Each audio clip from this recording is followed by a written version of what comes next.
Video viral uang kertas rusak dimakan rayap, bisakah ditukar? Sebuah video TikTok yang menayangkan tabungan uang kertas rusak dimakan rayap ramai di media sosial. Diunggah oleh akun TikTok pada Kamis 7 Juni 2022. Tampak uang kertas senilai Rp10.000 dalam jumlah banyak berlubang dan kumal. Penampilan uang pecahan Rp10.000 tersebut layaknya kertas dimakan rayap. Kondisi tak jauh berbeda juga terlihat dari wadah silinder yang digunakan sebagai tempat menabung. Hingga Senin 13 Juni 2022 siang, video uang tabungan rusak ini telah ditonton lebih dari 3,8 juta dan disukai lebih dari 128.000 pengguna TikTok. Terkait hal ini, Kompas.com menghubungi Departemen Komunikasi Bank Indonesia pada Senin 13 Juni 2022 pagi. Penukaran uang rusak atau cacat dapat dilakukan dalam kondisi tertentu, seperti terbakar, berlubang, hilang sebagian, robek, dan mengerut. Lebih lanjut, penggantian uang rusak atau cacat sendiri akan diberikan sesuai dengan nilai nominalnya. Namun demikian, Bank Indonesia tidak serta-merta dapat memberikan penggantian uang rupiah.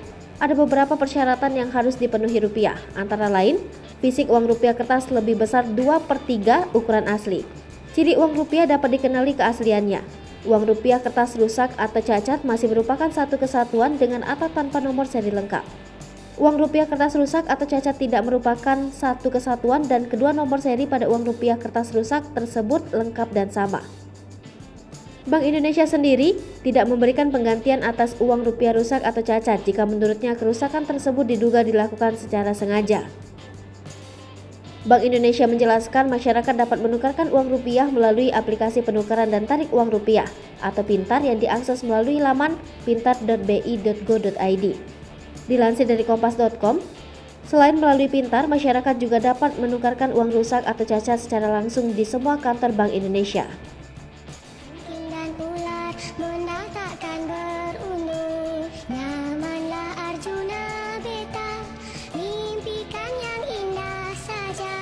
Nanti bila kau buka mata, semua tak serupa.